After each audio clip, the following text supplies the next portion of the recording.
have it. Right, right. So what would you say your experience now and the work that you're doing, how has that sort of shaped your approach to this topic? So I think that a huge part of what has shaped my approach to change within the nonprofit sector, leadership change, but change in general, is to try to put together a process that makes change systemic, right? Um, and that involves your staff and your stakeholders in a way that is not always happening. Mhm. When I think about specifically leadership changes, right? One of the largest complaints I've always heard, and that I've probably thrown out there myself, is okay, we're picking a new leader for this organization. What am I, as staff, as leaders of the organization, what's my role in that? Yeah, And not being involved in that, not asked to be involved in that, not understanding what the process even looks like, is where I think that you start to get issues with retention throughout your organization, and not just at the leadership level. yeah, And I know we've talked about this, and yeah, have, I think we have some agreement, but also sort of, but the approach, which it doesn't have to be a one size fits all, but the idea that you have to engage your staff and your other stakeholders in the changes that you're making, especially at the leadership level, if you want them to stay um, yeah, and feel invested in the organization.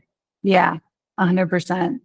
Yeah, I think for me, so I started a business doing, as you mentioned, interim CEO, executive director work about 18 months ago. And I've been pretty busy and done a number of different roles. And where I really come at this is just, I mean, like my origin story. I don't think anyone was trying to deceive me, right? That there was a strong Yeah, infrastructure, that we had this team in place.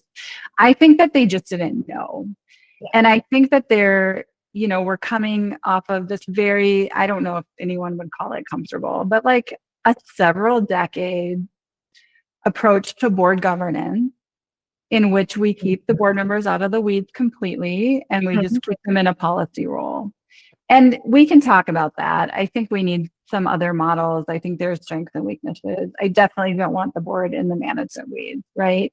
At the same time, when a leader leaves unexpectedly or expectedly, the board is now like given this message, and it's real. It is now your job to hire the next leader, right? yeah, And they're told that, like, this is your job. It's in the bylaws. It's part of like what not being on a nonprofit board means. But then they're expected to hire a leader for that moment. yeah, And if they've been in a more removed state from the day to day, and there's just so many reasons, and we can get into this another time, but like they've been in this more removed state, they're not used to understanding the day to day. And it's not fair to expect that they're going to be able to then do a 30, 60, 90-day goal plan with the new CEO, create a job description that matches exactly what this role is going to be. And so the way I come from, my angle is, in my experience now as an interim, I bring new eyes to the situation, and I do a very quick, rapid, thorough assessment of the organization. And I really provide critical visualization to the board about what's really going on. And it's not to tell on people. yeah, right. But it's No, like so that they know exactly what the problems are. Because I've had a couple orgs tell me we have no problems, we're perfect. And then you come in and it's like, yeah, I mean, there's problems because every organization has problems. right. But you want to find the person who is excited to solve your problem. And I love that. yeah, like there is someone, right? Yeah. But you can't match or find them unless you understand what your problem is. And that's the piece that I like when we started conceptualizing and just talking about what we now call no surprises, is it really, I think, what we want to do is help people understand the integral role that interims play in Mhm. onboarding a new CEO, right? Like, because all of these gaps that we're talking about with stakeholders, staff not feeling engaged, the board doesn't really know, like, and then you have the recruiter.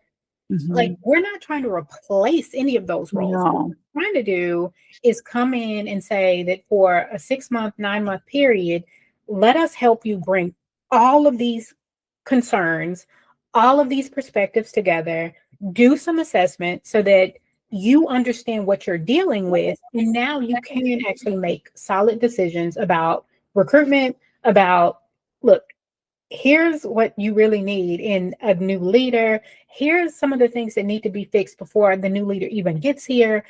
All of that is the role of the interim leader. It's not sort of a nice to have. I think in the world that we're entering and the world that we're in, it's a need to have, right? I think it's a need to have. I really do. I have now worked with an organization that was in like real crisis, where I thought maybe I'm going to be dissolving this organization while I'm here. I was certainly leading those hard conversations, but I also just finished an interim where it was a very smooth retirement situation. And I saw the advantages of my role, and my clients certainly were able to express what those were, for both. And so I think it's a need to have. And I think it if nothing else, right? The visualization, the organizational development, the involving the staff, the helping the staff really process through this transition, and and then being ready for the new leader, right? Yes. And getting excited about the future. So that's what I'm really excited about this.